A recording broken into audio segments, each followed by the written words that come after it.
Buenas tardes a todas y todos. Bienvenidos y bienvenidas. Desde la Secretaría de Gestión Administrativa y la coordinación del Gabinete de Género, asumimos el compromiso de diseñar diversas estrategias para fortalecer la equidad de género en todos los ámbitos del Ministerio de Desarrollo Productivo. Para eso, además de la implementación de la capacitación obligatoria en Ley Micaela, hemos planificado diversas actividades en el marco de la sensibilización en la temática de género. Hoy nos encontramos con dos especialistas en masculinidades, quienes expondrán propuestas, recomendaciones y herramientas que tienen como finalidad servir de base para el cambio y reflexión en el camino hacia la construcción de nuevas masculinidades. Los expertos son el doctor Enrique Stola, psiquiatra feminista graduado en la Universidad Nacional de Córdoba. Actualmente es investigador a cargo del subprograma de investigación Bioética y Género, dentro del programa Ciencia y Ética, el estatus de la verdad científica y su relación con la validación de las categorías éticas. Además, es miembro del Consejo de Políticas de Género del Ministerio de Defensa de la República Argentina, miembro del Comité Asesor Especializado en Violencias de Género, de la Mesa Interministerial de Violencia de Género de la Gobernación de la Provincia de Buenos Aires, miembro de la Comisión Nacional para la Coordinación de Elaboración de Sanciones de la Violencia de Género, CONSAVIG, entre otras actividades profesionales. Lo acompaña el profesor y licenciado en Psicología Diego Gómez, graduado de la Universidad de Buenos Aires.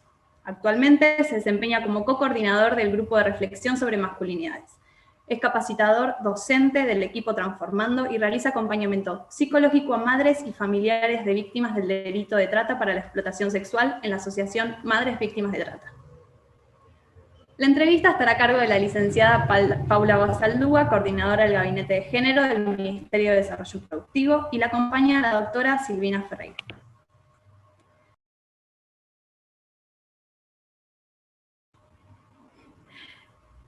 Esta actividad está siendo grabada para fines pedagógicos del Ministerio. Por eso les pedimos, por favor, que mantengan los micrófonos apagados en sus dispositivos. Quienes desean realizar preguntas o comentarios pueden hacerlo a través del chat de esta plataforma. Al finalizar la entrevista, realizaremos las preguntas del público a los especialistas. A continuación, le doy la palabra a la licenciada Paula Basaldúa. Hola, buenas tardes a todas y a todos. Vemos 80 personas conectadas. Esta primera actividad, así que bueno, qué alegría, qué gran convocatoria que hemos tenido con las compañeras de la Secretaría Administrativa. Digo, han sabido interpretar una demanda proponiendo este ciclo de encuentros y de conversatorios. Así que felicitaciones al equipo de la Secretaría Administrativa. Yo soy Paula Basaldúa, para quienes no me conocen, coordinadora del Gabinete de Género del Ministerio, y mis compañeras, grandes compañeras que me acompañan hoy, les voy a dar el espacio para que se presenten. ¿Qué tal? Yo soy Silvina Ferreira y estoy coordinando el espacio que se está armando, que es la Unidad de Orientación y Consulta en Violencia de Género dentro del Ministerio. Mi nombre es Andrea Gasparetti y bueno, coordino la implementación de la Ley Micaela en el Ministerio y formo parte del equipo técnico del gabinete. Bueno, desde el Gabinete de Género, como muchas y muchos de ustedes saben, venimos trabajando desde su conformación y antes de manera transversal en el diseño, la implementación, el monitoreo y la evaluación de iniciativas con perspectiva de género que se dan en las diferentes secretarías y también una agenda propia de este equipo técnico. Como parte de esa agenda, trabajamos con la Secretaría Administrativa en estos conversatorios. El primero sobre masculinidades, como decía Pilar, con la presencia de Enrique y Diego, que es un honor que nos estén acompañando debido a su trayectoria, así que muchas gracias a ambos por estar. La idea es que yo pueda hacer algunas preguntas que sean disparadoras y que este espacio funcione también, como decía, como un conversatorio. Vamos a trabajar sobre 5 ejes temáticos y pongo a disposición el espacio de preguntas en el chat, así que van a ir las compañeras que están conectadas identificando aquellas consultas que vayan surgiendo para darles espacio a lo largo de la charla, así que anímense, es un tema nuevo, a pesar de que hay personas como Enrique y Diego que hace mucho tiempo que trabajan estas temáticas, así que seguramente abrirán muchas consultas o muchas dudas, no se queden con las ganas, el momento es ahora. Así que bueno, en primer lugar, Diego y Enrique, darles la bienvenida nuevamente y pedirles que nos cuenten un poco acerca de la trayectoria profesional de cada uno. Enrique, si querés empezar. Bueno, muchísimas gracias por la invitación. Mi trayectoria profesional. Bueno, tengo 72 años, varias separaciones, 3 hijas, un hijo. Estudié en Córdoba, me recibí en el año 77, golpe de Estado en el 76, y me vine a Buenos Aires, en lo que se llama el exilio interno, y inmediatamente comencé a trabajar con víctimas de violencia del terrorismo de Estado. Pero además, en mi práctica comenzaron a aparecer mujeres que sufrían violencia, lo que se llamaba violencia doméstica en ese momento. Ya con el advenimiento de la democracia tuve oportunidad de acceder a bibliografía feminista y bueno, y esto hizo que en un momento tomara la decisión política de definirme como feminista a finales de la década del 80. Así que he venido trabajando fundamentalmente con un posicionamiento feminista siempre en mi carrera y en mi vida, en mi militancia política, que la tengo. Pero recuerdo que hace varios años la filósofa Diana Maffia me invitó a un grupo de estudio de masculinidades y le dije que no, porque en realidad que me aburría muchísimo. Porque, bueno, los textos que habían llegado a mí de masculinidades me parecían un justificativo de todo lo que hacían los machos, ¿no? Entonces no quería saber nada. Hasta que las lecturas feministas y la experiencia, bueno, logré hacer un clic, posicionarme en otro lugar y pude comenzar a trabajar sobre la temática de masculinidades. No trabajo con hombres que ejercen violencia extrema, violencia de género extrema, pero sí trabajo este tema en el campo de la docencia y también en el consultorio, ¿no? Gracias. Bueno, en mi caso, creo que mi recorrido en la temática de género empieza como estudiante de psicología, con la materia Introducción a los Estudios de Género, que estaba a cargo de la doctora Ana María Fernández y hoy de Débora Tájer. Y bueno, ahí fue una puerta, me abrió una puerta a ver el mundo de otra manera, y después de esa puerta fui llegando a otras puertas, ¿no? Como la niñez transgénero, como la explotación sexual. Después también creo que fue importante mi recorrido como gestor de ciclos de charlas, de foros y de actividades vinculadas a cuestiones de género y diversidad durante varios años. Después también mi participación como docente en un equipo de extensión universitaria de la Facultad de Psicología, donde realizamos talleres de educación sexual integral para docentes, directivos, directivas de colegios de Cava y de Gran Buenos Aires. Bueno, me mencionaron también en mi presentación en el equipo Transformando, y que es un equipo con el cual realizamos capacitaciones en géneros y diversidades para profesionales de distintas áreas, y también participo, bueno, como dijeron, en Madre Víctima de Trata, y desde el año pasado participo también de una agrupación que se llama, disculpen, una agrupación que se llama Desertores del Patriarcado y la Cultura Prostituyente, que surge con varones que éramos colaboradores de la organización Madre Víctima de Trata. Y bueno, en la pandemia realizamos las actividades que podemos, no podemos hacer nada en la calle todavía, pero hacemos conversatorios vivos y, bueno, distintas actividades así online. Bueno, y obviamente este año con Enrique coordinamos este grupo de reflexión de masculinidades, que se inscribieron más de 120 personas de distintos países, distintas provincias del país, un espacio donde también pueden participar mujeres y otras identidades. Y bueno, es una experiencia muy interesante que hacemos 2 veces por mes. Gracias, Diego. Voy a entrar en el segundo eje con la primera pregunta más específica, pero quiero retomar esto que decía Enrique de yo leía y en realidad era un justificativo de la conducta machista, ¿no? Cómo repensar esa mirada más epistémica de las masculinidades. ¿Qué corrientes o qué referentes tomaron ustedes en este recorrido? Y a partir de eso, ¿cómo nos podrían explicar, o más que explicar, porque es un poco inexplicable el patriarcado, cómo podrían definir este sistema patriarcal en el que habitamos? Pregunta que da para mucho tiempo, ¿no? Pero yo la verdad es que leí tantas cosas, personas, ¿no? Cualquier PDF que aparece siempre una definición de género, de patriarcado, ¿no? Y autores y autoras demasiados, no podría decir tal o cual.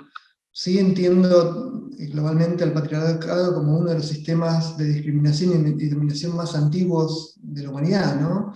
Digo sistema porque es un conjunto de ideas, de valores, de creencias y de sentires que después se plasman en la organización social, en las instituciones, ya sea religiosa, familiar, educativa, cultural, etc. Y obviamente en las personas, ¿no? Y digo que el patriarcado es un régimen supremacista, porque así como el racismo plantea la superioridad de los blancos sobre los negros, o el nazismo afirmaba la superioridad de la raza aria, el patriarcado propone la superioridad y una posición dominante de los varones sobre las mujeres, o de lo masculino sobre lo femenino, donde lo masculino está asociado siempre al poder, al saber, a la razón, a la fuerza, la inteligencia, a la conquista, a la lucha, a la imposición, al aguante, ¿no? Y al orgullo, y lo femenino siempre como lo opuesto, como la debilidad, la sensibilidad, la pasividad, lo emocional en un modo peyorativo, lo frágil e inseguro, lo que hay que conquistar y proteger o controlar, la delicadeza, e incluso desde la mirada religiosa estaba ligado con el pecado, con lo prohibido, con lo demoníaco, y esto por ahí suena extemporáneo, pero no olvidemos que en Europa de la Edad Media, la Iglesia Católica y las protestantes quemaron vivas a más de 9 millones de mujeres, acusándolas de brujas y herejes, ¿no? Y otras tantas atrocidades se cometieron en América con las mujeres nativas, ¿no? Y algo por ahí importante que no quiero dejar de mencionar, que cuando hablamos de patriarcado, que se apoya en para mí, 4 pilares, ¿no? Uno que tiene que ver con el binarismo sexual, ¿no? Donde solamente existe hombre y mujer, en la heteronormatividad, ¿no? Que es la heterosexualidad como obligación, como norma de la humanidad, como algo lo saludable, lo sano, lo único, lo estable, ¿no? Por otro lado, la jerarquía genérica, ¿no? Esto que mencionaba antes de esta posición dominante de la masculinidad. Y el 4º pilar diría que es la cisnormatividad, que tiene que ver con esta imposición de que una criatura que nace con pene tiene que reconocerse y definirse como varoncito, tiene que hacer cosas de varones, tiene que vestirse como varón, actuar como un varón, ¿no? Incluso si nace con vulva, también tiene que definirse como mujer, tiene que hacer cosas entre comillas de mujer, verse como mujer. Eso me parece que también es uno de los pilares de este patriarcado tan antiguo, ¿no? Bueno, nada. Bien. Eso. En mi caso, si tengo que nombrar referentes, son todas mujeres, son teóricas del feminismo, ¿no? Rita Segato, Ángela Davis, Almudena Hernando de España, Diana Mafia, así que Bell Hooks, todas las personas como, no sé, del feminismo comunitario de nuestra América, del feminismo negro, del feminismo gitano, los aportes del feminismo europeo y del feminismo latinoamericano para mí han sido fundamentales para tener este posicionamiento. Y en el patriarcado, con todos estos pilares que nombra Diego sobre lo que es la dominación de género, tiene también otras patas, otras dimensiones de la dominación. A ver, todas las sociedades son sociedades de dominación. Ya Max Weber, Marx, Giddens y otros sociólogos lo han dejado claro. Ahora, desde el 1492 en adelante,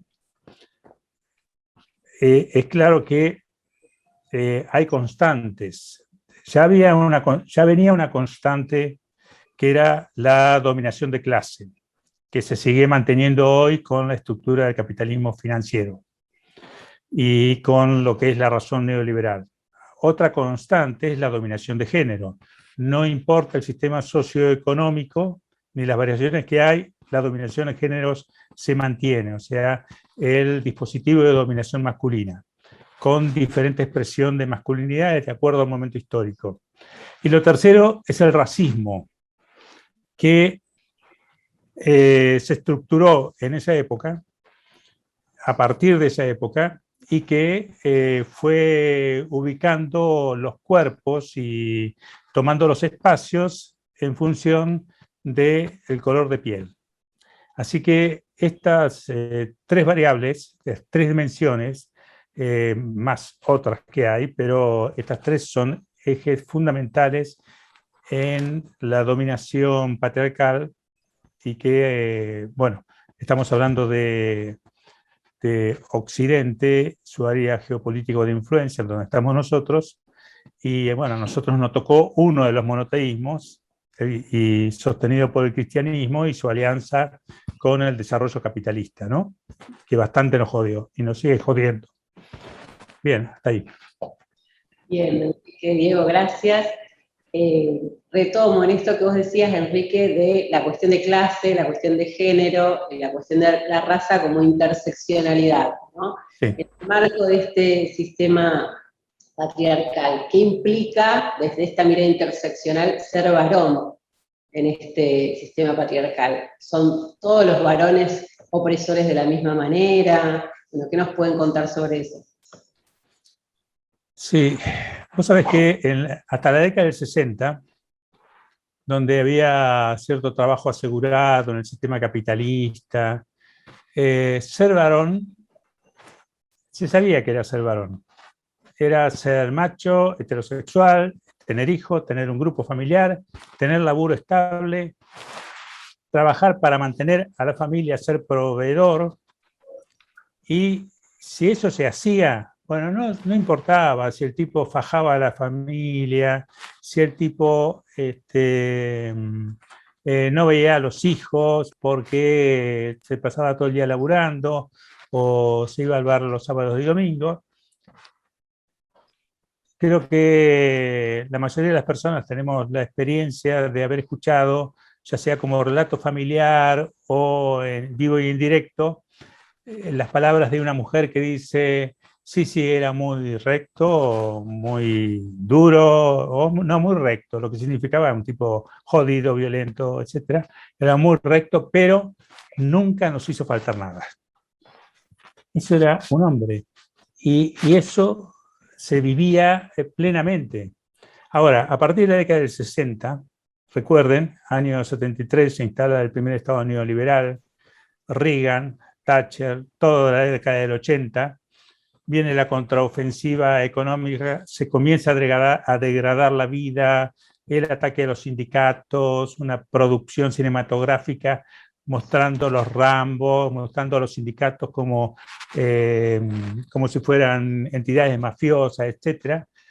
Se produce tal degradación de la vida por un lado, y además la fuerte lucha de los movimientos feministas y a partir de la década del 60 la ruptura del binarismo de género, bueno, hicieron de que las masculinidades entraran en crisis, no el sistema de dominación masculino, no la dominación masculina. Eso no entra en crisis, eso se va reacomodando permanentemente. Lo que entra es la forma en crisis, la forma en que se expresa esa dominación, lo que se expresa en las masculinidades. Y entonces hoy tenemos una diversidad de masculinidades que cuando se habla de masculinidad hegemónica, decimos, bueno, todavía persiste ese fantasma de proveedor, heterosexual, etcétera, etcétera. Pero lo cierto es que hay una multiplicidad de masculinidades, la mayoría de ellas todavía sosteniendo, como bien señalaba Diego, sosteniendo el sistema patriarcal. Diego. Sí, yo creo que a pesar justamente de cuestiones de clase, de ideología, etcétera, diría que la masculinidad es como un guión, ¿no? También un mandato, un dispositivo de poder que obviamente conlleva normas, prácticas, discursos, pensamientos, un tipo de sensibilidad o insensibilidad, depende, ¿no? Pero lo pienso a veces como visualmente, ¿no? Como si una consola de ecualización con muchas perillas, ¿no? Donde podemos ir subiendo y bajando algunas perillas, pero, como decía Enrique, hay cosas de la masculinidad que siempre perduran, persisten, ¿no? Porque ser varón casi siempre implica una posición donde hay que tener o simular tener poder de un modo u otro, el saber, esto que decía, la superioridad, ¿no? Esto de controlar, conquistar, dominar, o incluso si hace falta por medio de la violencia. Incluso aparte de proveer esto de tener que resolver, solucionar conflictos o dificultades, ¿no? De tener la solución, de demostrarse como temerarios. Y obviamente también a la par de todo esto, demostrar virilidad y potencia sexual. Creo que eso es una constante también, ¿no?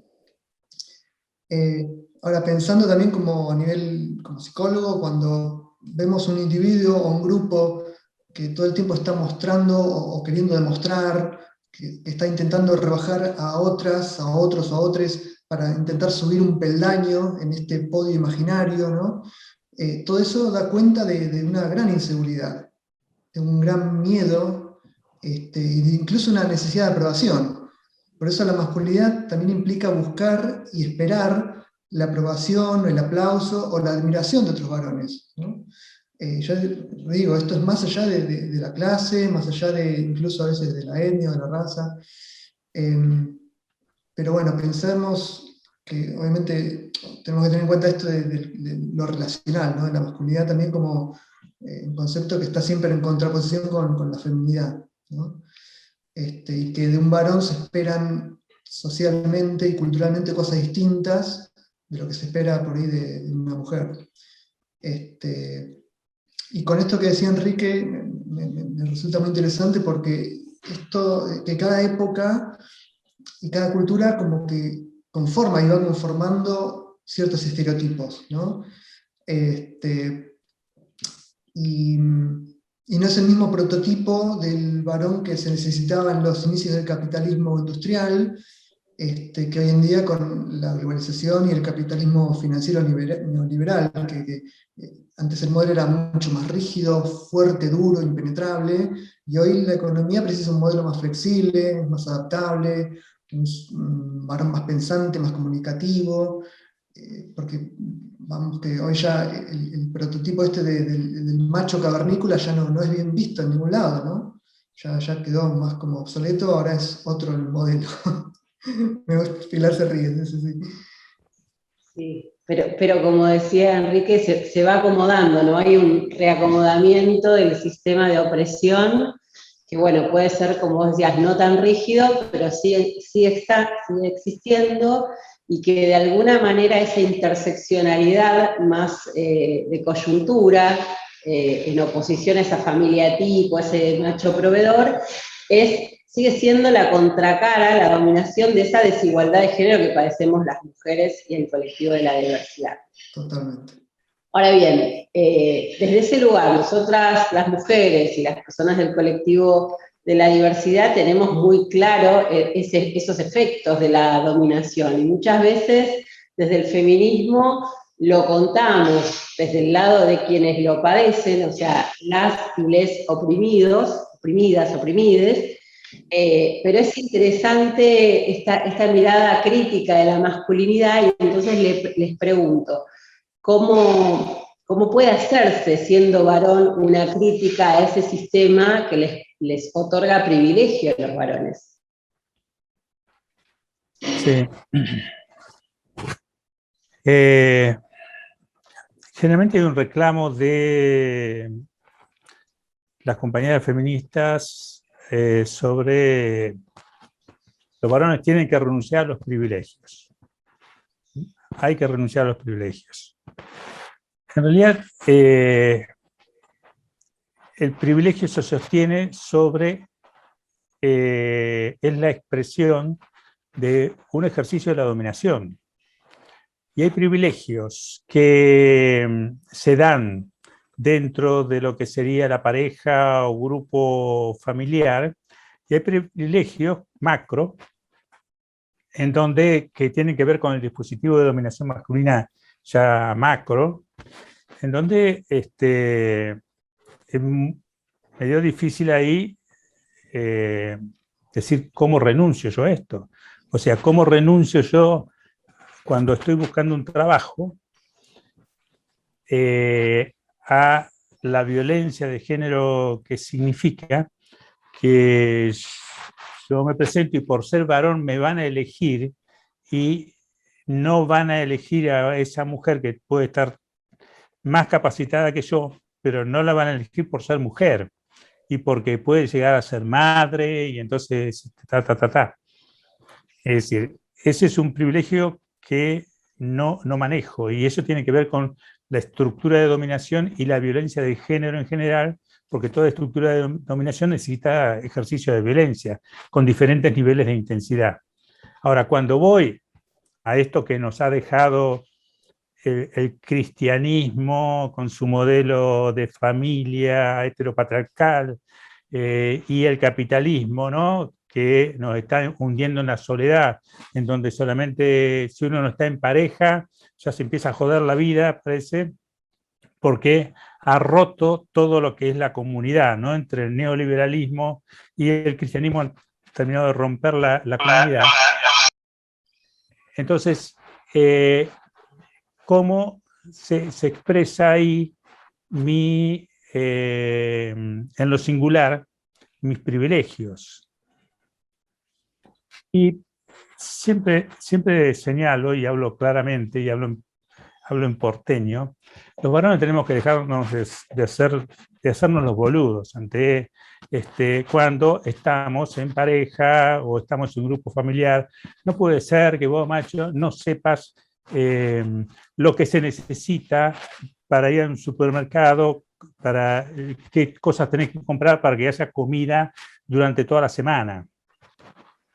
Tenés que saber qué comprar, y tenés que saber cocinar, porque si no lo haces, si sos de esos tipos que la mujer le tiene que hacer la listita para que vaya al supermercado, ¿no?, que a mí me produce salpullido en las neuronas cuando lo veo en el supermercado con la listita que le hizo la mujer.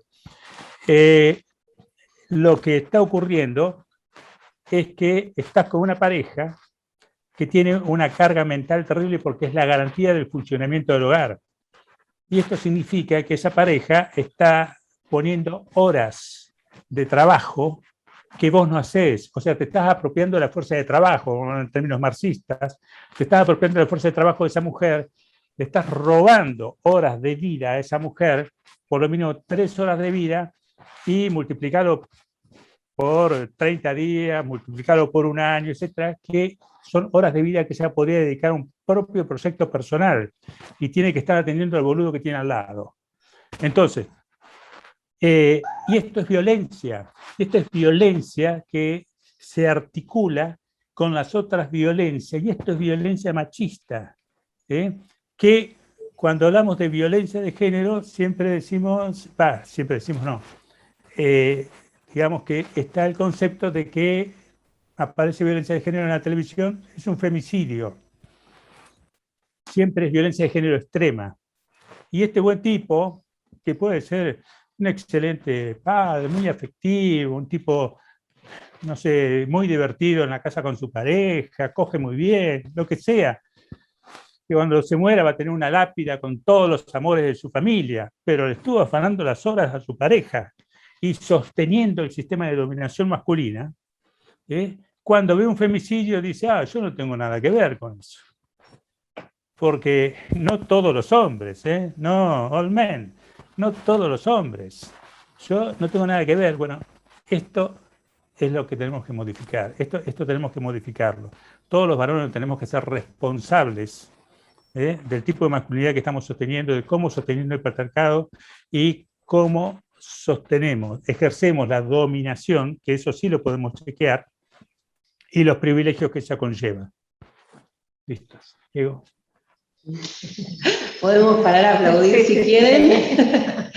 Y aprovecho para decir que pueden hacer con estos disparadores de Enrique consultas o preguntas por el chat para abrir estos debates que siempre son interesantes, ¿no?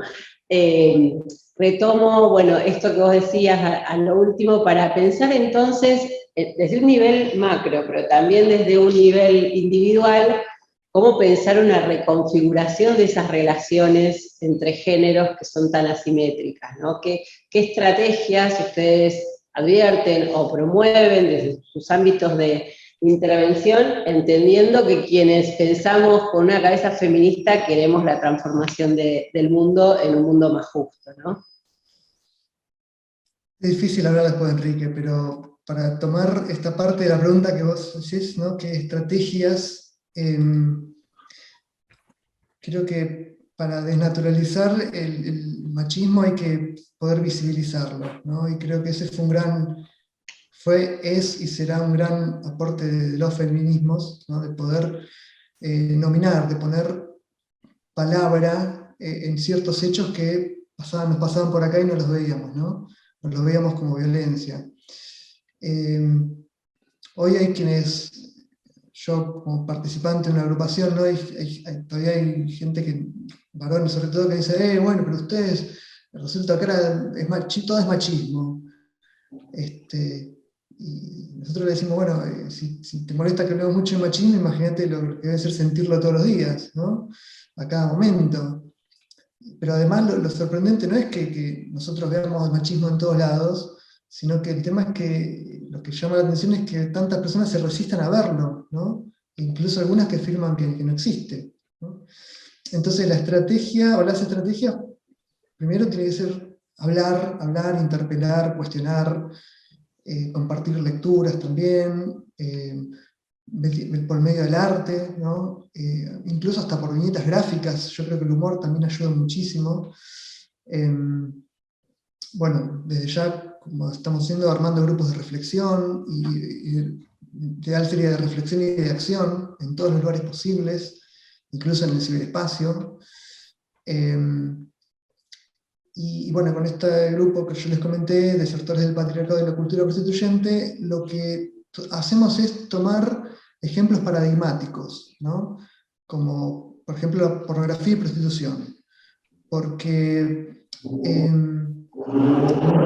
son como puntos de partida donde, si vos entendés que ahí está el núcleo duro del patriarcado y encima mezclado con el capitalismo, ya entendés después todo, ¿no? Es mucho más fácil después entender los privilegios y estas cosas micro que mencionaba Enrique, porque en la pornografía y la prostitución es el grado máximo de mercantilización de una persona, de un cuerpo. Ya no es la explotación de la fuerza del trabajo, es la explotación del cuerpo como mercancía, ¿no? Y siempre son cuerpos feminizados. Y es uno de los últimos bastiones del machismo patriarcal puro y duro, que sigue intacto después de centenios y milenios, porque ahí no llegó ni la perspectiva de género ni el feminismo, no llegó nada. O sea, en un prostíbulo, en un video porno mainstream, vemos lo más rancio del machismo patriarcal, ¿no? Bueno. Sí, yo podría agregar que lo que necesitamos es democratizar los vínculos, porque, y a la vez que circule el afecto. Porque esta es la gran defensa que tenemos hoy en un momento en donde hay un fuertísimo ataque a los cuerpos por parte de lo que es el neoliberalismo, y hay una embestida muy fuerte a la conquista de los derechos que han logrado las mujeres a través de los feminismos y los sectores trans, travesti, etc. Fíjese lo que está pasando Turquía, que renuncia al Tratado de Estambul, Polonia y Hungría, que con leyes que atacan a la comunidad gay, que atacan la cuestión de la libertad para abortar, que atacan, que en Polonia colocan espacios o describen espacios libres de LGTB, como dicen ellos, o sea, y los sectores más oscuros y más conservadores de nuestra América Latina avanzan y quieren avanzar en contra de los feminismos y en contra de la conquista de derechos. No ocurre esto en nuestro país, pero esto está ocurriendo en todo el mundo. Entonces, necesitamos políticas de Estado que tengan esa perspectiva de género. Y necesitamos incorporar la perspectiva de género a la cotidianidad de nuestra vida. Es decir, cada cuestión la tenemos que leer en términos de poder y en términos de derecho. Todos los aspectos de nuestra vida. Entonces, porque si no hay políticas de Estado con perspectiva de género, lo que hay son políticas de Estado con perspectiva machista.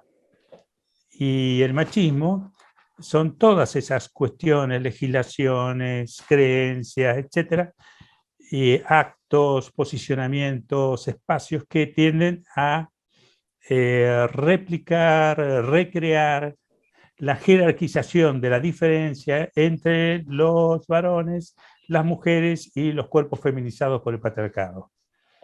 Así que democracia necesitamos en nuestros vínculos. Bueno, vamos a hablar al final de este tema de las políticas públicas feministas o patriarcales, pero para terminar este bloque de preguntas sobre el patriarcado, les quiero hacer la siguiente consulta. Venimos hablando de los privilegios de los varones en el marco de este sistema patriarcal. ¿Se podría correr la mirada y hablar un poco de los costos de este patriarcado para los varones como una forma de empezar a repensar la masculinidad? Sí, de hecho, nosotros, a veces es fácil para los tipos, me parece, ponerlo la cosa en imágenes, ¿no? Nosotros decimos que el patriarcado es como una especie de piedra gigante que llevamos al hombro, que obviamente nos hace rígidos, nos hace estar encorvados, nos hace sufrir, tiene obviamente sus beneficios desde ya a nivel social, ¿no? Ser varón, pero también tiene unos costos, y creo que decimos que el beneficio obviamente de tirar la piedra tiene que ver, en primer lugar, con poder primero humanizarnos, ¿no? De registrar nuestro cuerpo, de tomar contacto con esas emociones que nos están vedadas o prohibidas por estos mandatos, ¿no? Patriarcales, y que podremos llevar una vida más disfrutable, con menos carga, con menos riesgos a la salud, una vida más libre, más verdadera, más genuina, ¿no? Y digo más libre porque, claro, el macho no elige, ¿no? El macho obedece, sigue el guión. Y cuando digo macho, quiero aclarar que no hablo de varón, ni tampoco digo macho igual persona con pene, ¿no? Cuando digo macho hablo del sujeto político de este orden social patriarcal, del agente o el garante de ese orden social, ¿no? Pero bueno, creo que uno de los efectos de las luchas feministas fue también abrirnos los ojos a muchos varones en muchos sentidos, ¿no? Los varones tienden a no cuidarse, a meterse en cuestiones de riesgo. Son los que matan y son matados, son asesinados fundamentalmente por otros varones, ¿no? No desarrollan tareas de cuidado, pero tampoco cuidan su propio cuerpo. Si preguntáramos acá a los varones que están presentes, veríamos que por ahí hay algunos que necesitan haberse hecho estudios, etcétera, etcétera, y los han postergado. Y esto es una conducta normal de los varones, la falta de cuidado. Entonces, digamos, el patriarcado perjudica también a los varones. Ahora podemos decirle, si ustedes renuncian a eso, van a ser más libres, podemos decir muchas cosas, pero lo cierto es que también está el goce del poder, el goce de estar en un lugar en donde se tiene algún reconocimiento como varón. Y entonces es medio difícil hacerle cambiar el goce por la esperanza de si renuncia al ejercicio de la dominación masculina. Bueno, y ahí entramos de nuevo, necesitamos políticas públicas, necesitamos educación sexual integral, necesitamos muchas estrategias combinadas para lograr que haya un número X de varones que produzca un cambio cultural. Sí, coincido y coincido en que lo primero que hay que democratizar es el hogar, ¿no? Que es lo que digo siempre, ¿no? No podemos tampoco las feministas salir a pregonar esa democracia social si todavía tenemos en nuestras casas esas cargas de cuidado mientras tenemos al varón al lado esperando la listita, ¿no? Bueno, vamos a pasar, como ya hablamos de patriarcado, vamos a pasar ahora a hablar de feminismo, porque bueno, no todas las personas que están en esta sala quizás conocen bien este concepto, pero antes de eso veo algunas preguntas en el chat, así que Pilar, si querés contarnos qué están consultando. Voy. Hace un ratito Natalia Caruso preguntó, ¿qué pasa cuando también son las mujeres las que perpetúan el machismo o la cultura machista, educando así a sus hijos?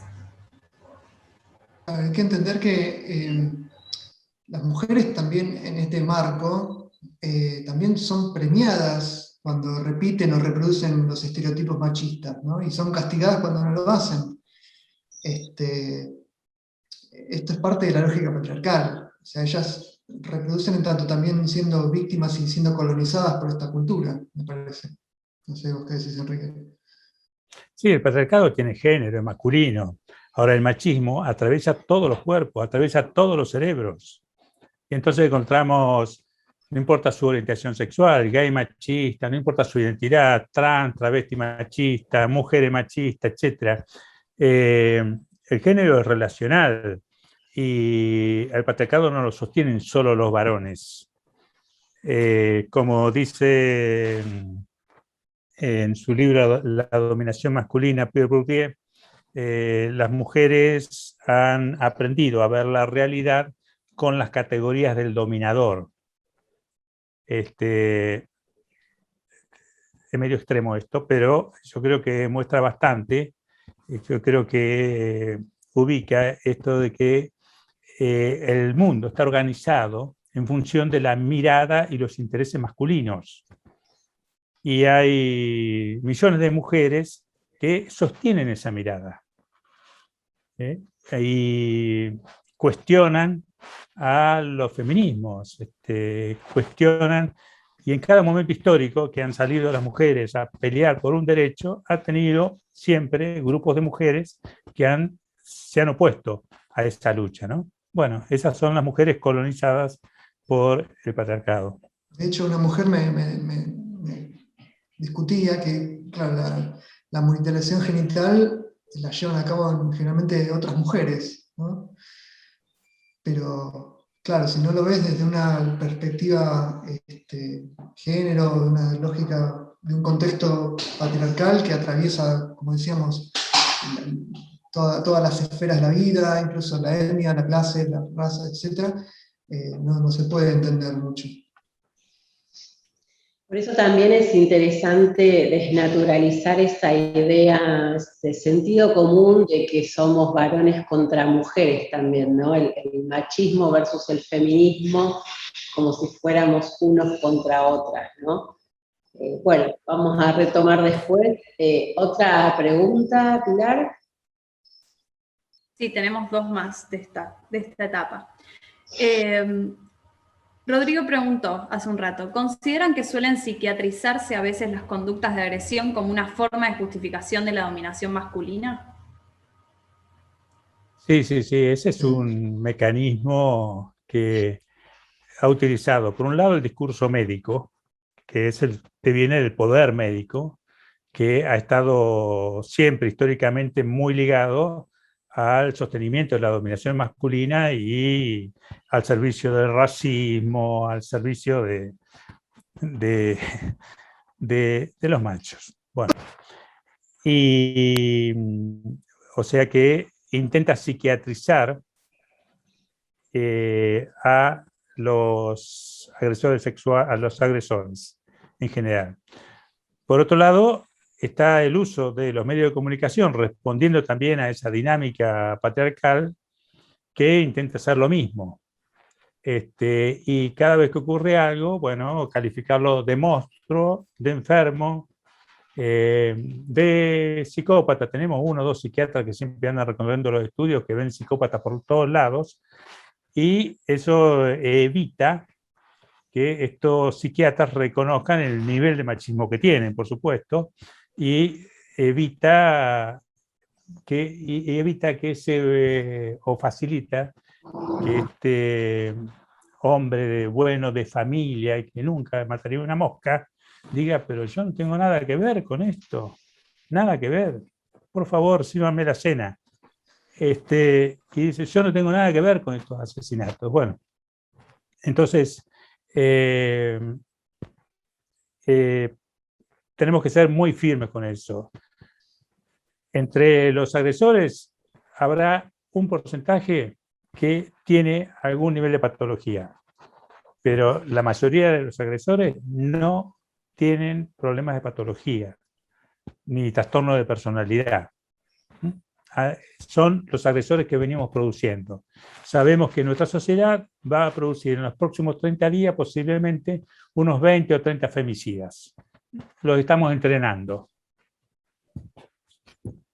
Ahora, incluso, fíjate que curioso que la locura para ellas es como culpabilización. Ah, es una loca, estaba loca.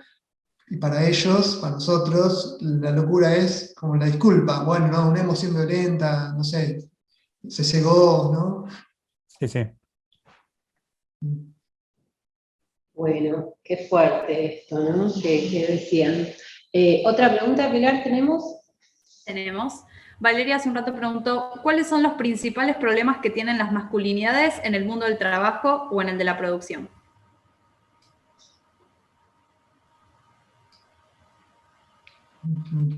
En el mundo de... A ver, por un lado, acá tenemos que ver también el tema de la precarización de la vida, ¿no? La precarización de la vida implica que más o menos hasta la década del 60 el capitalismo entraba en crisis y en ese momento se hablaba, recuerdo en todos los grupos que analizaban el capitalismo, decían, los pobres son la mano de reserva del capitalismo. Entonces, el capitalismo estaba en crisis, se producían un montón de pobres. Salía de la crisis, ellos volvían a recuperar sus trabajos. Entonces, recordemos, en la época en que se hizo el Cordobazo, 1969, había en nuestro país un 5 o 6% de pobreza, nada más. A partir de que comienza a desarrollarse otra etapa del capitalismo y se comienza a precarizar la vida, las personas que se van quedando sin trabajo, se van quedando sin trabajo. Ya dejó de ser el ejército de reserva, son los indeseables del sistema. y los pobres y los marginales pasaron a ser los indeseables del sistema. Y como dice Achille Mbembe, un filósofo negro del África negra, dice, hoy el término negro ya no alude solo a la piel, sino que lo que alude es al nivel de sufrimiento que millones y millones de personas tienen en el mundo por ser tratadas y ubicadas en los espacios como lo eran los negros en la época de la esclavitud. Ahora, dentro de todos esos sectores que están quedando fuera del sistema, porque toda la tecnología hoy está en función del fortalecimiento del capitalismo financiero, tenemos que también ahí hacer un análisis de género. Es decir, las mujeres están peor que esos varones. Las mujeres, niñas y niños, cuando hablamos de feminización de la pobreza, las encontramos mucho peor que esos varones. Entonces, por eso yo creo que es muy complejo el tema de lo que es la estructura patriarcal hoy, con este desarrollo del capitalismo, este nivel de racismo y de agresión hacia los cuerpos, y me perdí, vos sabés que me olvidé la pregunta. La solución, esto que vos decías, ¿no? Un sistema capitalista en crisis, y cómo hay esos hombres que salen de ese capitalismo, que están en quedan afuera. Y que siguen siendo sujetos del patriarcado, ¿no? Claro, y a los otros, los que están dentro del sistema económico, se los hace, digamos, cada vez se les paga menos y se les exige más producción. Y por ahí anda Bill Durkheim diciendo, uy, ahora la autoexplotación, no necesitamos patrones. Un carajo, él se está refiriendo a la alta clase alemana y a los yuppies, o a los ejecutivos alemanes, porque este coreano, de la misma forma, niega que hay un proceso, que haya revoluciones, dice nunca más va a haber revoluciones, y no está viendo que se está produciendo un proceso revolucionario que lo están produciendo las mujeres. Porque el feminismo está produciendo un proceso revolucionario. Revolución hay cuando se producen cambios cualitativos en una sociedad. Y es lo que está produciendo el feminismo desde hace varios años. Entonces, dejemos a estos filósofos del capitalismo y pongamos la energía en quienes quieren transformar la sociedad, porque ser feminista es un posicionamiento político, no es un problema hormonal. Bueno, Pilar, dejaría las preguntas para el final, las que quedan, así retomo este bloque de qué es el feminismo, ¿no? A partir de lo que decía Enrique. Si nos quieren contar, Diego y Enrique, desde su mirada de varones feministas, ¿cómo nos pueden describir el feminismo?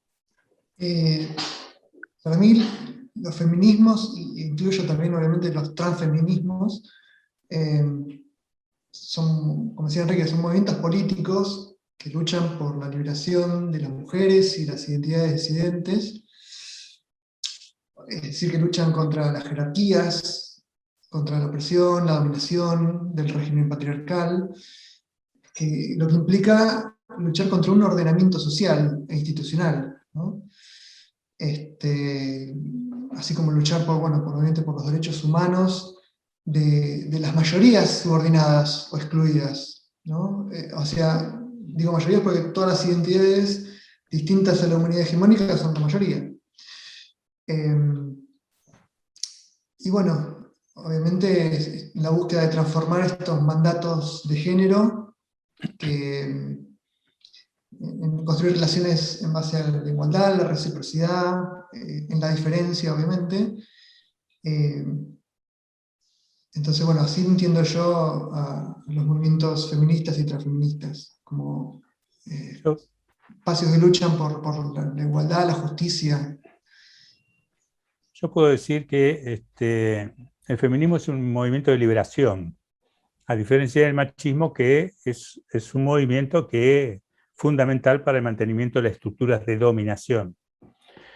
Ahora, el otro día siempre leo a diversas teóricas feministas españolas, ahora estoy en Madrid, y estaba leyendo el día domingo, que pasó, no el otro, a una mujer que es feminista, muy luchadora, que me impactó, porque este es el posicionamiento de un sector del feminismo con el cual no acuerdo, que decía: nosotros, las feministas, luchamos por la liberación de género, no la del género, la lucha histórica que viene de la Ilustración europea.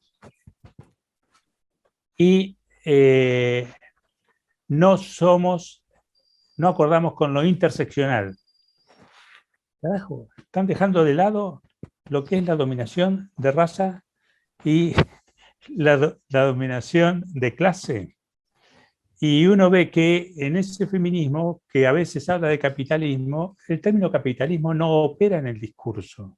Parece una palabra que está agregada ahí sin que realmente tenga significación, porque no están haciendo un cuestionamiento al sistema que a muchas de estas militantes les permite estar en un nivel jerárquico, ¿no? Entonces, yo creo que y aquí tengo que tomar la palabra de Bell Hooks, esta activista negra que trabajó y luchó por los derechos civiles y que en uno de sus libros, creo que se llama Feminismo desde las márgenes, dice: las mujeres negras nunca tuvimos un sujeto institucionalizado para dominar.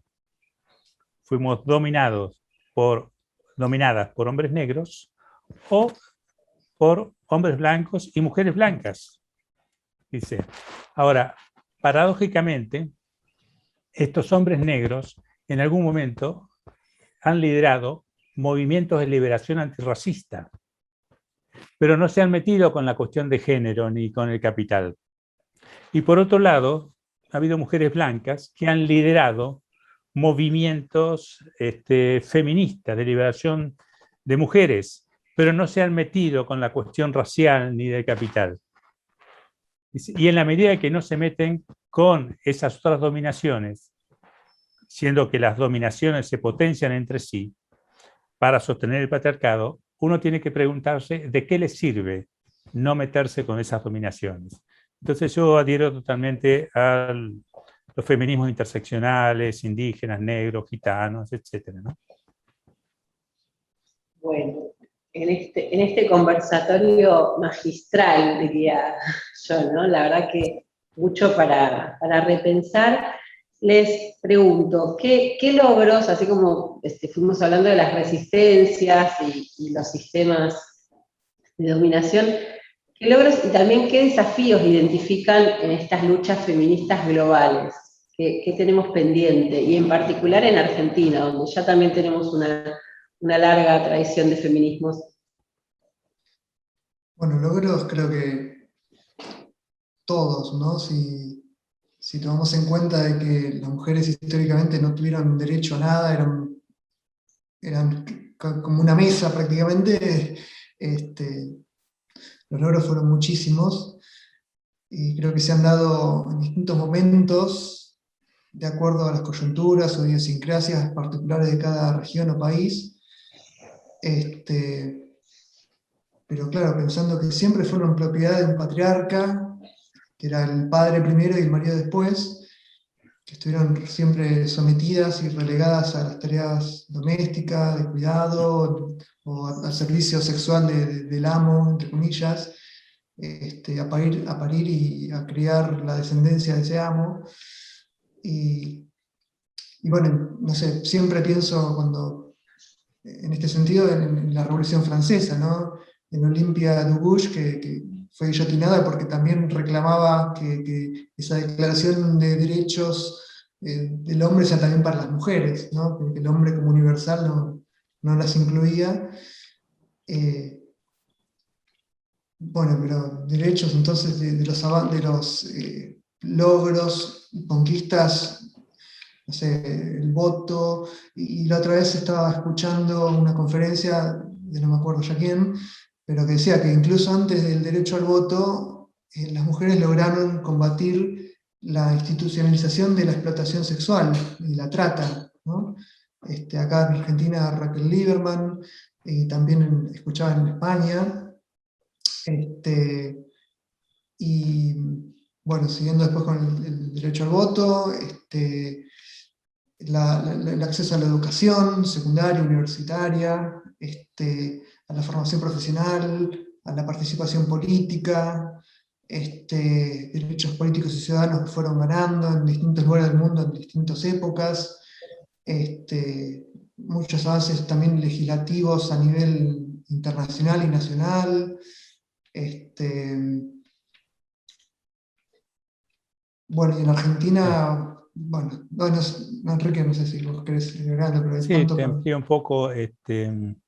Antes quiero decirles que por ahí algunas cosas que dije o las que voy a decir generan molestia en algunas personas, pero no voy a pedir disculpas, porque en realidad nadie tiene la precisa y la justa de cómo resolver esto. Así que si no hablamos claramente, sabemos con quién estamos, cómo nos posicionamos, bueno, no vamos a poder llegar a acuerdos. Si hablamos claramente, sí podemos decir en estos puntos estamos de acuerdo y avancemos.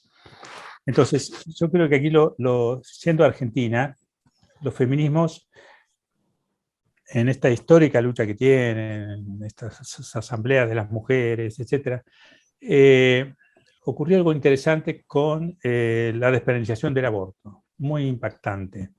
Cuando la primera vez los sectores más retrógrados, digamos, impidieron en el Senado que saliera la despenalización del aborto, millones de adolescentes y de jovencitas que habían crecido en una sociedad en donde ganaban derechos, tuvieron la experiencia corporal, vivencial de lo que era el patriarcado. Vieron ahí a los machos, a las mujeres sometidas, colonizadas por el patriarcado, votando en contra de la despenalización, y a la Iglesia Católica, que es la que lidera en América Latina. Recuerden, la Iglesia Católica fue la que colocó esta consigna en contra de la ideología de género, que es ir en contra de los derechos de las mujeres, trans, travestis, etcétera, etcétera. Entonces, vivieron lo que es el sector conservadurismo que va en contra de los derechos. Iglesia Católica y todos estos sectores conservadores, que podrán ser católicos, evangélicos, no importa, son en general cristianos, que se oponían a la despenalización. Pero lo que produjeron todas estas jovencitas, y las no jóvenes, y las que están en la revolución de las viejas, fue un impacto cultural, porque padres y abuelos veían ahí atentamente y sorprendidos cómo sus hijas o sus nietas discutían y sostenían. Y esto llevó a que gran parte de la sociedad reflexionara y cambiara de posición. Entonces, esto ha sido un gran triunfo de los feminismos, esto sin duda. Y creo que hoy los feminismos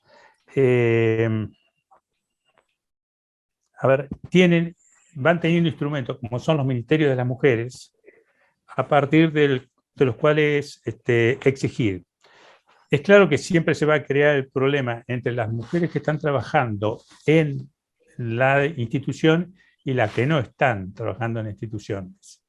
Porque siempre quienes no están trabajando van a tener un nivel de exigencia fuerte sobre quienes están en el feminismo institucional, llamémosle, y las compañeras que están en el feminismo institucional se dan cuenta de los límites que tienen y que el machismo, el capitalismo, el patriarcado coloca, ¿no? Y las dificultades que hay para hacer. Así que yo creo que estamos viviendo un momento muy bueno, que hay que profundizar, que hay que cuidar, pero cuidar siempre exigiendo y avanzando, ¿no? exigiendo y avanzando. Yo creo que hay muchísimas reuniones, y sobre todo se vio en la pandemia, en donde nuestra ministra de la Nación, de la mujer, debería haber exigido estar al carajo, sí o sí estar, y no estuvo. Y esto no es bueno. Yo creo que las compañeras tienen que exigir estar, nada más. Bueno, súper interesante este enfoque también sobre feminismos, y para finalizar esta parte y dar espacio a otra ronda de preguntas, quiero hacerles esta última pregunta respecto a los feminismos, esto que veníamos charlando, ¿no? Los feminismos tienen un recorrido, tienen una historia, tienen hitos. En Argentina la despenalización del aborto, pero anteriormente el Ni Una Menos, anteriormente la ley de violencia 26485 y demás. Eso ha ido permitiendo esos avances vía resistencia, vía ganar la calle, vía panfletear y debatir y discutir y posicionarse, y sin embargo todavía nos quedan algunos hitos importantes por delante, como la efectiva paridad, la efectiva participación, la autonomía económica, que es un eje en el marco de las acciones de este ministerio, la autonomía económica de las mujeres y de las diversidades. Entonces, desde un ministerio en el cual estamos intentando de construir que en la mesa solamente haya varones, que son quienes tienen el poder en el sector empresario argentino, cómo interpelar con una mirada feminista a esos varones para poder empezar a transformar en lo estructural esta situación. ¿Esa es una pregunta? Es una pregunta. Es una pregunta hecha a varones, que son aliados. Sí, no, yo no me siento aliado para nada de esos muchachos. Pero entiendo que estamos dentro de este sistema, hay que negociar y bueno. Bien. Yo creo que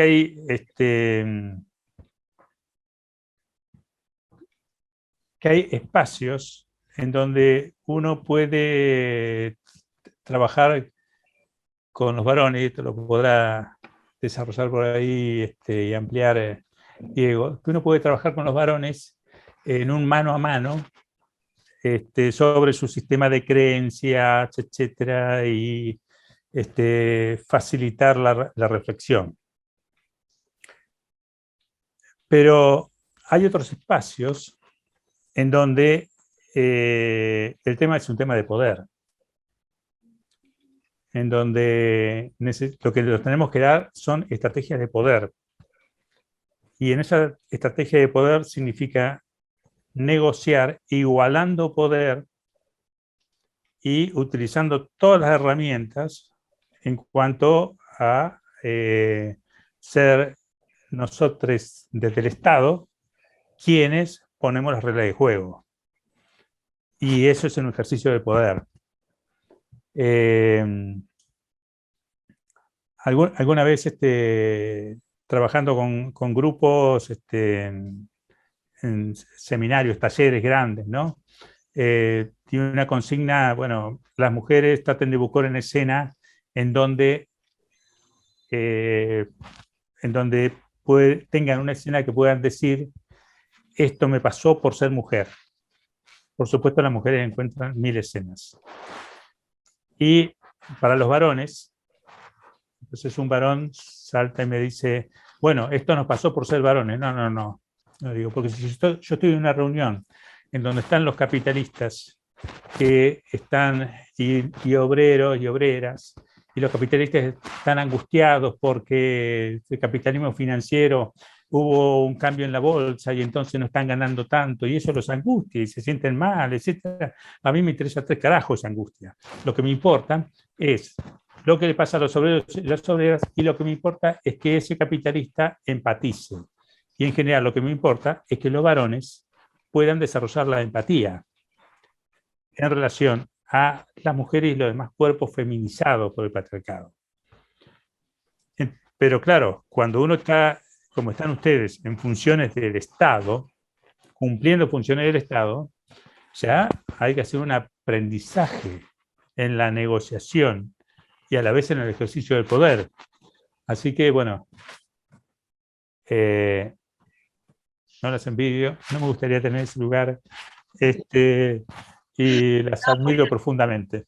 Desplegamos múltiples estrategias desde el Ministerio, así que Sí, sí.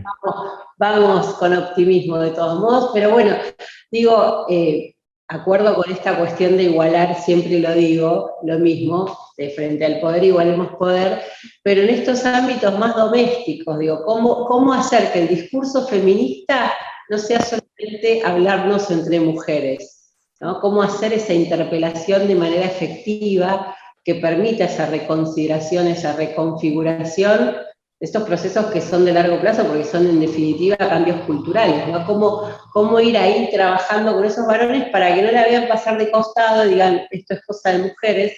Porque también desde la política pública, mucho de lo que se ha hecho es política para mujeres, que llega solamente a un sector y que no interpela a esos varones, ¿no? Y ese también es un desafío para tomar y que estamos trabajando desde el Ministerio, ¿no? Cómo construir políticas con perspectiva de género. Lo charlaremos en un ratito, pero me refiero más a este ámbito cotidiano, a que las mujeres vamos a la plaza, vamos a las marchas y nos miran como locas, ¿no? Y nos miran como feminazis, porque hay personas, sobre todo varones, que no se sienten interpelados por esta injusticia del patriarcado. Yo creo que parte de lo que es el machismo es no escuchar o no tomar en consideración la palabra de las mujeres. Por eso creemos que los varones que estamos, digamos, desconstruyéndonos y queriendo combatir nuestro propio machismo, tenemos que también asumir esta tarea de empezar a hablar con los compañeros varones, con los amigos, con los compañeros de trabajo, con los vecinos, porque por ahí nos empiezan a escuchar más a nosotros que a sus parejas, ¿no? Y empezar a no avalar. Yo creo que eso, cuando se puede, es mucho, ¿no? No avalar, desmarcarse, decir, yo no estoy, o sea, no acuerdo con esto, ¿no? Porque a veces que un varón ponga un freno en esas cuestiones es como, ¿un qué? ¿No? Y después, bueno, a medida que se va generando, digamos, se va abriendo la puerta o la ventana a poder entrar, a mí me parece fundamental trabajar desde la implicación, desde el cuerpo, desde la acción, ¿no? No solamente desde la palabra, siempre que se pueda, porque poniendo el cuerpo y moviendo el cuerpo, lo que sucede es una movilización también emocional, ¿no? Que es un poco lo que decía Enrique, tiene que ver también con una sensibilidad, ¿no? Y el único modo a veces de volver a generar un cuerpo vivo y activo tiene que ver con esta capacidad de movimiento y de desmarcarse de estas posiciones tan rígidas, ¿no? Sí, lo último que digo es a los compañeros que están escuchando, compañeros, si ustedes tienen hijas o hijos, tienen pareja, supónganse una pareja heterosexual, y a la vez participan de grupos de varones en donde circulan porno, agresiones, descalificaciones a las mujeres, etc. Y póngase firme, póngase límite. ¿Que los pueden llegar a castigar por eso? Por supuesto. Y bueno, bánquesela. Las mujeres se están bancando agresiones permanentemente. Bueno, es hora de que los varones nos empecemos a bancar el castigo de nuestros fraternos hermanos de género y banquémoslo, porque con eso y con ese ejemplo vamos a estar asegurando una mejor vida para hijos, hijas, pareja, etcétera, amigos, amigas. Bueno, muchas gracias. Bueno, llevamos más de 1 hora y pico de entrevista, así que Pilar, si te parece, vamos a darle el paso a Silvina para que pueda hacer unas preguntas específicas y dejamos para el final las preguntas para llegar a tiempo con lo pautado de la entrevista. Sí, yo les quería preguntar, estuvieron ustedes hablando bastante, ¿no?, de lo que es la masculinidad hegemónica, pero me gustaría si pueden por ahí profundizar directamente la relación entre la masculinidad hegemónica y la violencia de género, porque lo que quisiera ahora que entremos como en el eje de violencia de género. La violencia de género extrema. Sí, todas. Porque En realidad la extrema, sí, si querés... o sea, la que se vive singularmente en el plano de la pareja, familia, etcétera, porque también tenemos todas las otras son violencia. Cuando una mujer, por ser mujer, le pagan menos que al varón, esto es violencia de género, porque esto es violencia capitalista que ayuda a mantener la jerarquía y la dominación masculina, ¿no? Y así múltiples violencias que viven las mujeres, violencia obstétrica, la violencia simbólica, que es la que facilita todas las demás violencias. Entonces, lo que quiero remarcar es que incluyamos la palabra extrema o la que ustedes quieran, pero que remarque que estamos hablando de un tipo de violencia y no que es la única violencia. Esa violencia de género extrema, esa violencia machista extrema, es la que afecta por ahí la cotidianeidad de una forma bastante especial, porque es dentro de los registros de violencia uno de los más altos niveles, porque puede llegar a destruir el cuerpo, o destruye el psiquismo, o destruye a la persona totalmente. En este caso, mujeres o trans travestis, que son quienes soportan fundamentalmente este tipo de violencia, ¿no? Sí, a mí me gusta hablar de violencias de género en plural, justamente por esto que dice Enrique, ¿no? Porque Sí, están está bien. las extremas, que son las que están en la cúspide de la montaña esta, ¿no? Del iceberg, no sería la palabra, ¿no? La punta del iceberg son las violencias de género extremas, donde obviamente están los femicidios, transfemicidios, pero todas esas violencias, pensando en el esquema del iceberg, están sostenidas con una base de violencias invisibles, naturalizadas, como la violencia simbólica, las violencias psicológicas, las violencias institucionales, que obviamente hay una relación directa, ¿no?, entre la masculinidad hegemónica como estandarte del patriarcado y las violencias de género, ¿no? Y en la medida en que digamos, combatamos y trabajemos con las bases, digamos, no vamos a llegar a las violencias más extremas, pero el patriarcado es algo estructural, o sea, genera una violencia estructural, y bueno, la relación entonces es directa a eso. Hay una definición sobre mujer que a mí me impactó siempre y cuando puedo la digo, que es: mujer es un ser pasible de ser violado. Un ser pasible de ser violado. Esto no nos pasa a los varones, salvo que uno esté en una situación carcelaria. En general, los varones no tienen mecanismos cotidianos de defensa de las agresiones que pueden llegar a tener. Las calles que elijo, los espacios, si me he visto o no me he visto, etcétera, son cosas de defensa. Y esto, en gran parte de mujeres, todavía está naturalizado, es decir, todavía está invisibilizado como violencia. Todavía está tomado hasta con cierta resignación. Bueno, somos mujeres, tenemos que hacer esto, pero no hay una crítica a las variables de dominación que generan esa situación y que ponen a ese cuerpo de mujer en esa situación. Bueno, este es otro punto que tenemos que trabajar, ¿no? Sí, hablando de esto de las violencias extremas, de los femicidios, travesticidios, transfemicidios, ¿cuál les parece que podría ser una intervención eficiente para poder reducir estos femicidios? Si bien, bueno, hay que trabajar desde un montón de áreas, como estábamos viendo, ¿no? De poder visibilizar, pero se les... Yo creo que de cajón trabajar en educación sexual integral con las niñeces y adolescencias, ¿no? Y aclarar que la ESI no es solamente enseñar a poner un preservativo, como muchas veces se cree, ¿no?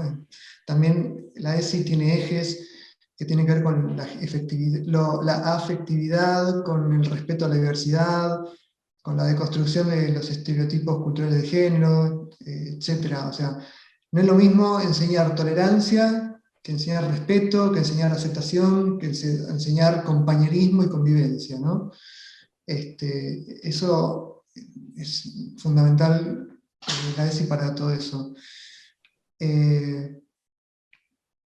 Bueno, nada, y después hay leyes que son muy importantes, pero como sabemos, las leyes a veces no alcanzan, ¿no? Pero la idea es que no queden escritas en el papel, sino que hay que llenarlas de contenido y que para eso hay que reforzar dispositivos de intervención, y tampoco es la misma realidad, como sabemos por ahí en Cava, que en el GBA o en nuestras provincias, donde la discriminación y las violencias machistas son más marcadas, más naturalizadas, y que obviamente se acentúan con el racismo, la xenofobia, con cuerpos no hegemónicos, ¿no? ¿Le ibas a decir algo, Enrique? Perdón, no. Sí, no, lo que voy a decir es, no es fácil de reducir lo que es la matanza de mujeres, ¿no? Porque en esto entran muchos factores qué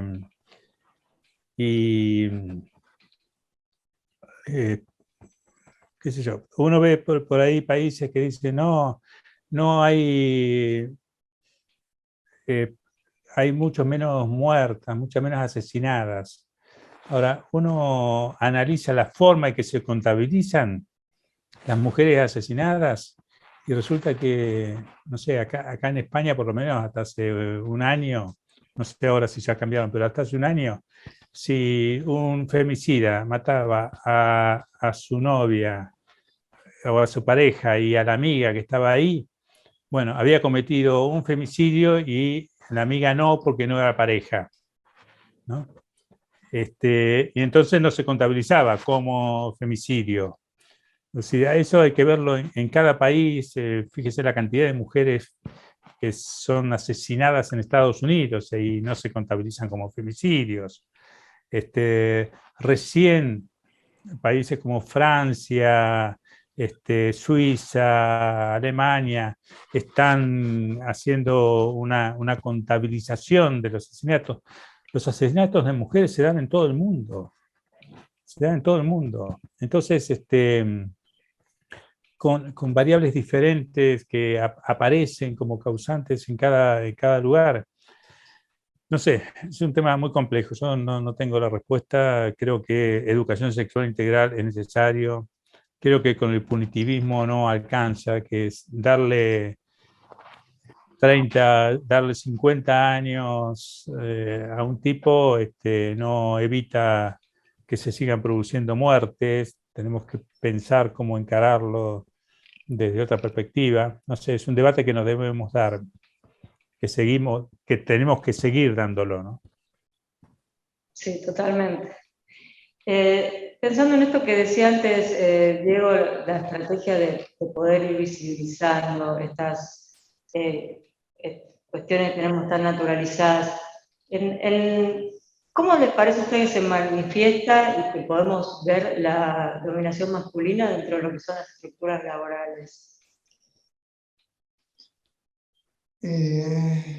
Bueno, podría hablar desde lo micro, desde mi escasa experiencia en estructuras laborales, o de lo macro, ¿no? O sea, creo que de lo micro, la dominación masculina la vi, por ejemplo, esperando de las compañeras un rol de servidoras, bueno, haciendo un café, aunque tenga un cargo importante, o no tomando en cuenta sus aportaciones, o o tapando sus intervenciones, interrumpiéndolas, haciendo chistes, o tomando como chistes cosas que dicen en serio, o haciendo chistes sexistas, jugando con las palabras de doble sentido, que rozan a veces el acoso. Y bueno, también denigrando desde ya a aquellas que tienen puestos de jerarquía, hablando a espaldas, obviamente, ¿no? Como trepadora o como bruja o mala, ¿no? Eso es lo que yo he visto en mis años en estructuras así, pero bueno, más a nivel macro creo que tiene que ver con cuestiones más estructurales, salariales, como esto de las diferencias en los sueldos, que hasta donde sé van entre un 10 y un 30% según el sector, ¿no? Entre lo que percibe una mujer y un varón por el mismo puesto. Esto que aún a veces a muchas las despiden por estar embarazadas o no las toman, o están más precarizadas, o obviamente o sufrieron acoso sexual, o esto de que en los puestos gerenciales, digamos que creo que es la razón de 10-1, ocupados por mujeres y varones, ¿no? Sí. Pensemos yo en el campo de la medicina, por ejemplo. La mayoría son médicas. Sin embargo, se habla de los médicos y los puestos jerárquicos lo ocupan varones. Pensemos en los sindicatos de docentes, la mayoría mujeres, y sin embargo la cantidad de machos docentes, muy buenos compañeros, sí, pero muchachos, peleen por la paridad también. Pero ahí está el goce del poder, ¿no? Pensemos en todos los lugares en donde hay tantas mujeres en las universidades, y en muchas facultades, que son fundamentalmente mujeres, y ahí siempre tenés ahí a los machos manejando. Entonces, todo esto es violencia de género, todo esto es violencia machista, todo esto es jerarquización y la expresión de la jerarquización masculina por sobre los demás cuerpos. Sí, esto es así.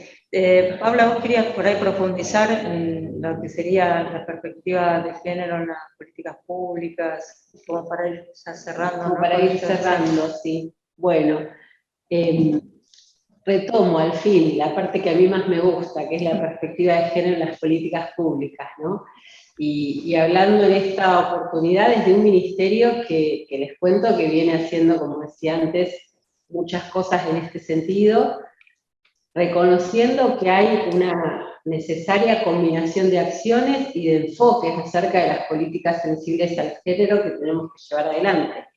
Desde este ministerio, como decía al inicio, trabajamos con una mirada de transversalidad como orientación estratégica en la gestión de la política pública.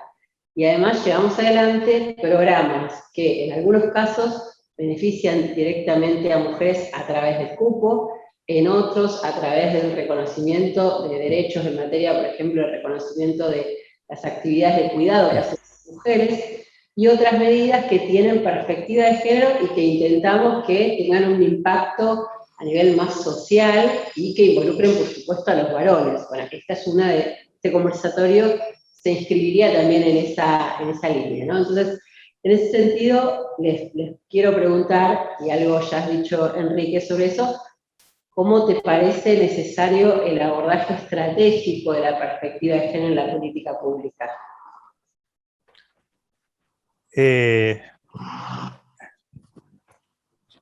Yo sé que siempre tiene que estar, ¿no? Que siempre en cada ley, en cada proyecto, etcétera, hay que ver lo que se llama el impacto diferencial por género. Pero también hay que estar muy alertas para que no nos contrabandeen como algo de igualdad que en realidad beneficia a los machos. Le doy un ejemplo.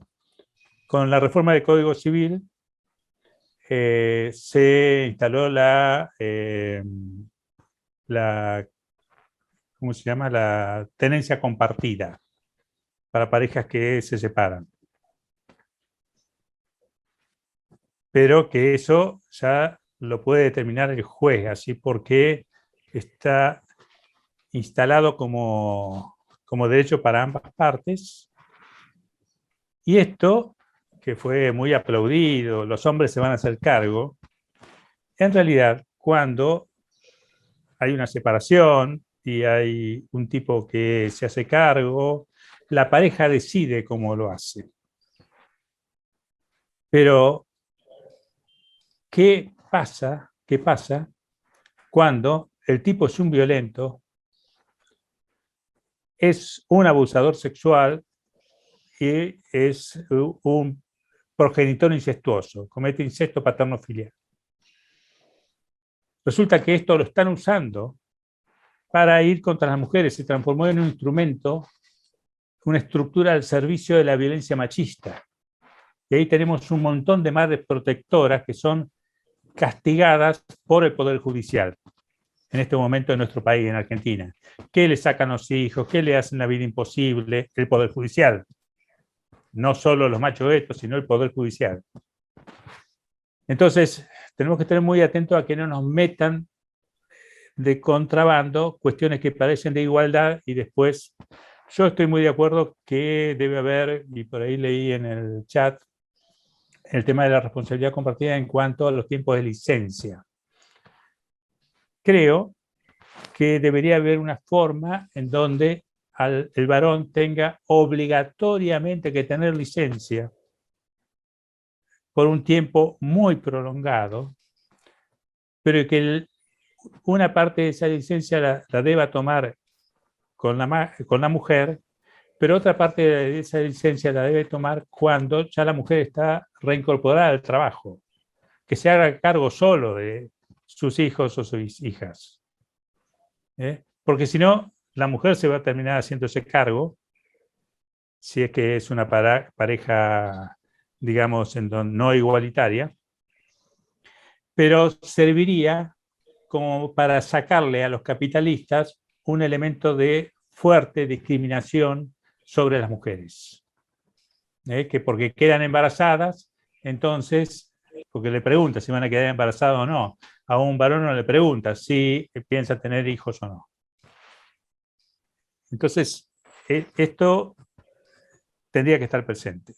Por otro lado, yo creo que si pensamos que normalmente en todas estas charlas y en todas las actividades voluntarias concurren entre un 10 y un 20% de varones, o sea que son varones que están deseando un cambio o ya están ellos efectivizando y llevando adelante un cambio, quieren vivir de otra forma, necesitamos una política hacia esos varones que los ayude desde el Estado a salir de la singularidad para pasar a la grupalidad y al movimiento, porque necesitamos formar un movimiento que sea un fuerte aliado de los movimientos feministas.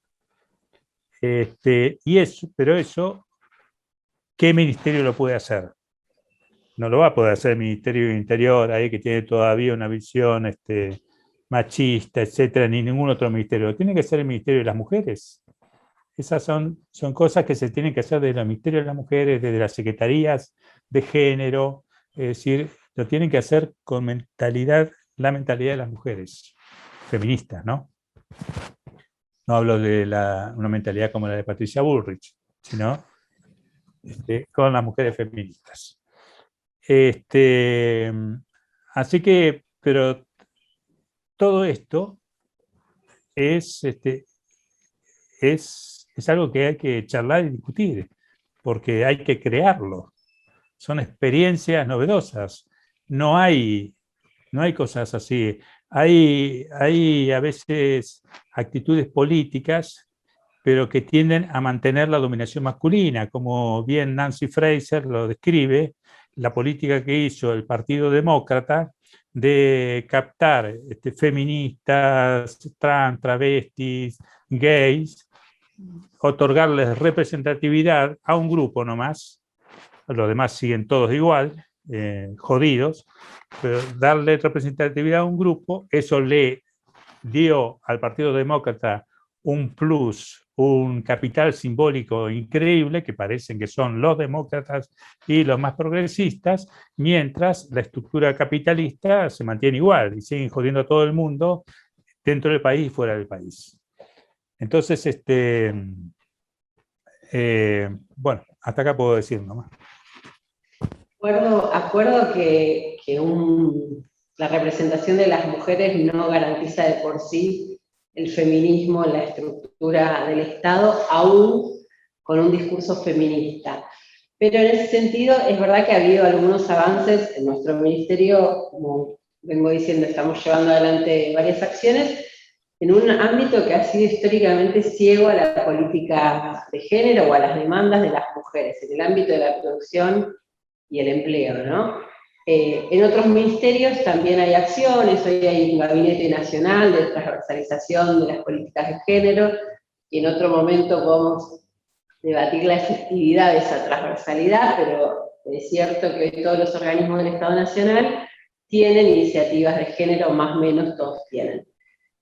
Un gran paraguas para eso también es la ley, para los avances es la ley Micaela. ¿Ustedes entienden que la ley Micaela puede ser transformativa de estos procesos que permitan un avance? Sí, mirá, te voy a dar mi opinión. Salió un estudio aquí en España, porque están haciendo un proceso de educación al Poder Judicial, y aquí en España evalúan que en 10 años podrán empezar a verse los resultados.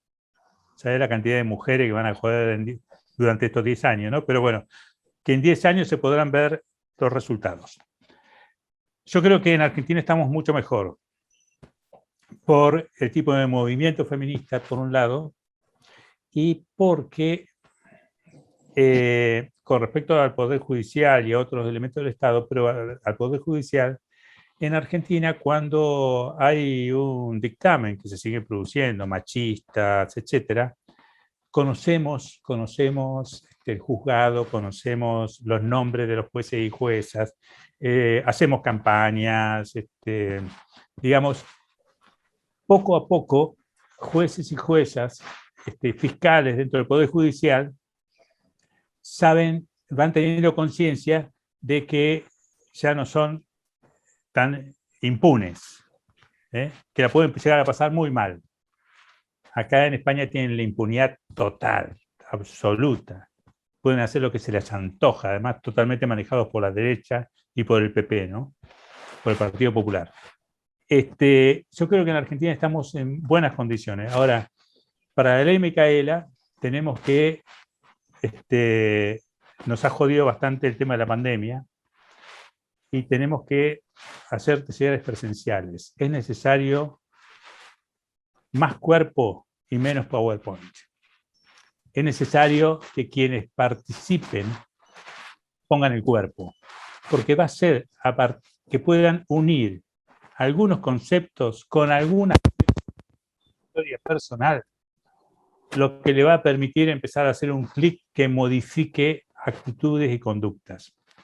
Porque si no, con los PowerPoint te pueden impactar una semana, 15 días, y después te olvidas. Te vas al carajo con eso. Entonces, pero necesitas el registro emocional, afectivo, para que se produzcan cambios.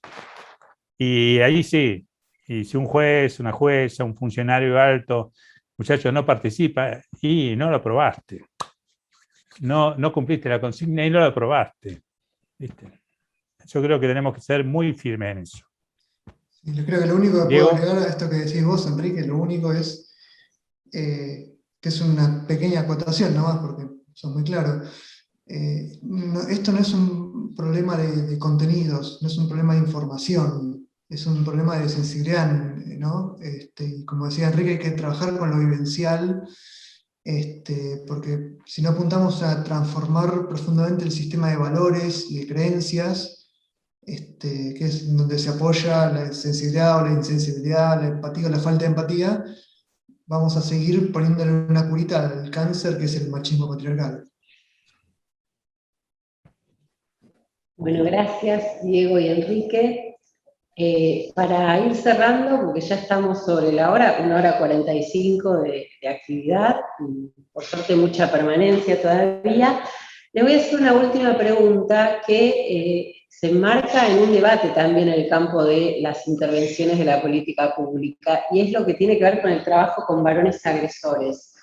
¿Cuál es la opinión de ustedes respecto de la efectividad o la posibilidad de hacer ese abordaje desde la política pública? ¿Es algo que desde el feminismo puede ser criticado o puede ser avalado según los diferentes argumentos que se exponen? ¿Cómo lo ven ustedes como especialistas en términos de que eso favorezca realmente invertir recursos públicos en atender las situaciones de los varones agresores? Bueno, Yo creo que te tiro algo, un minuto nomás, Diego. Sí, no, también. Que si atendemos 100 varones y uno de ellos, y van obligatoriamente, y uno de ellos deja de ejercer violencia porque puede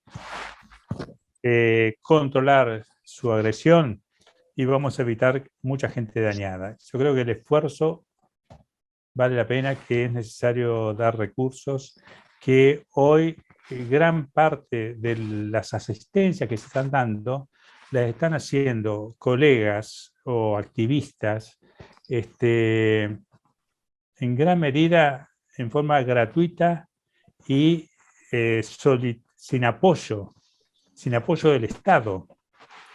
Y es una actividad necesaria. Los varones podrán no resolver esta cuestión de violencia en el sentido de dejar de ser violentos, pero sí pueden llegar a controlar. Y cuando uno toma que no hay programas y no hay proyectos, no hay programas, no hay política, a adolescentes y a jóvenes adultos, las perspectivas son mucho mayores de recuperación, ahí sí. Pero es necesario que haya una política del Estado, es necesario derivar recursos del Estado. Y esto acompañarlo con otras políticas que desincentiven la violencia, ¿no? ¿Diego? Un par de cositas se me ocurren con este tema. Atiendo, bueno, obviamente como psicoterapeuta, muchos varones, y decíamos que la violencia o las violencias son como una característica de la masculinidad, ¿no? Y por ahí atiendo varones y que por ahí no tienen denuncias, no ejercieron violencia física, pero tienen actitudes violentas. Incluso en el consultorio a veces yo me asusto, simplemente hasta cómo hablan, por cómo se expresan corporalmente, ¿no? Pero digo, este tipo, si no hiciese terapia, ¿qué podría haber pasado? Entonces creo que hay que atender a las dos puntas, ¿no? Primero, tratar de desenchufar la fábrica de machos y de violencia a través del trabajo con la ESI, con niñeces, adolescencias, y como decía Enrique, con jóvenes y adultos jóvenes. Sirve muchísimo el trabajo en grupos, o cualquier tipo de terapia, y la grupal sobre todo, más cuando es como decía Enrique, poniendo el cuerpo, con psicodrama, con sociodrama. Suelen tener, yo lo veo en los pacientes, ¿no? O sea, mucha efectividad. Podemos ver un cambio alentador, ¿no? Porque, vamos, o sea, nadie nace macho, ¿no? O sea, es una construcción, pero también podemos construir otra cosa, no somos una foto, no somos muñequitos de plástico, somos personas flexibles, dinámicas, y podemos cambiar, pero hace falta espacios donde poder cambiar, ¿no? Entonces, laburar en la prevención en ese sentido, y con los varones que han ejercido violencia también, evidentemente que hay que trabajar, porque, como decía Enrique, el punitivismo solo no alcanza, porque esa persona va a salir o va, después de estar un día en la comisaría o un tiempo preso, va a salir con todavía más enojo, más furia, y hay que trabajar con todo eso, porque es una forma de violencia que a veces no tiene freno. Entonces, bueno, hay que apostar e invertir mucho recurso, mucho también capacitación profesional específica para lograr, pues no cualquiera puede trabajar con varones que ejercen violencia, ¿no? Tiene que haber una formación específica, me parece a mí. Bien. Bueno, hemos tocado varios tópicos a lo largo de este primer encuentro, así que de mi parte, personalmente agradecerles a ustedes por el tiempo y la disposición, y al equipo de la Secretaría Administrativa por generar este espacio. Desde nuestra parte, quedar a disposición. Y bueno, ahora sí, si quieren hacer algún otro comentario como de ustedes personal, de cómo se sintieron, y pasar a las preguntas que tienen las personas en el chat.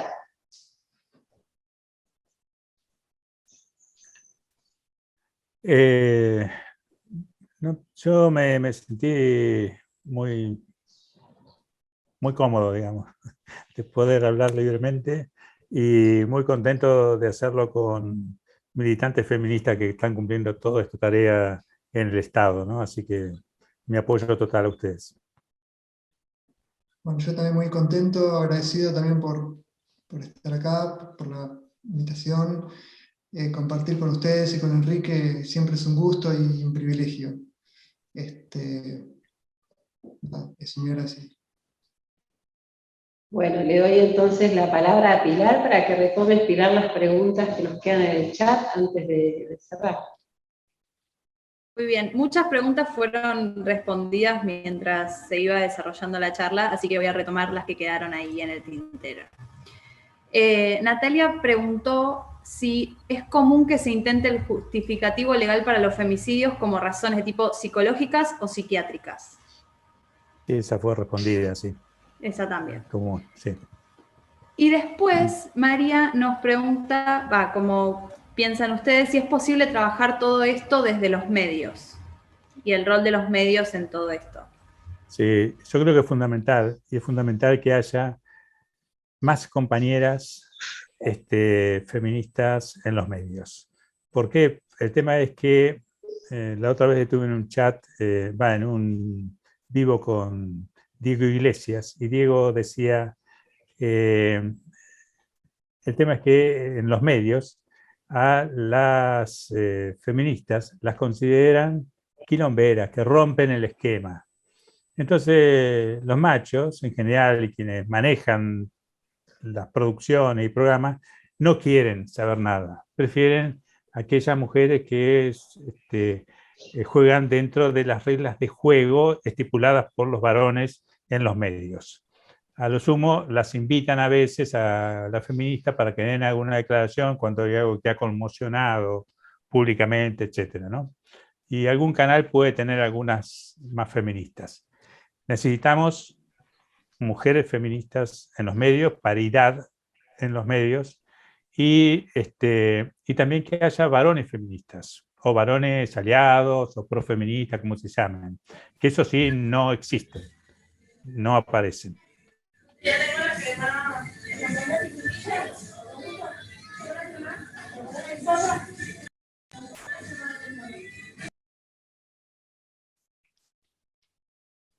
Diego, ¿ibas a decir algo?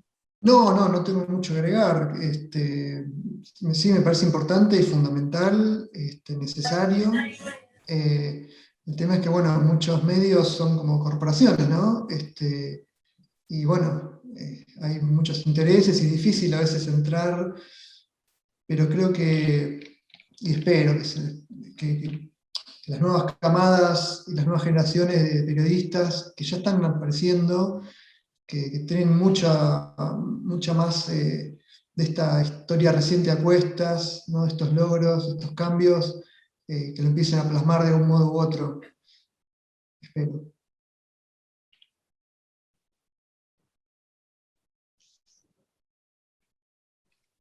Pilar, ¿quedó alguna otra pregunta? No tenemos más preguntas, simplemente muchísimos comentarios de agradecimiento por el abordaje, por el encuentro, por la charla, por los aportes, por los disparadores.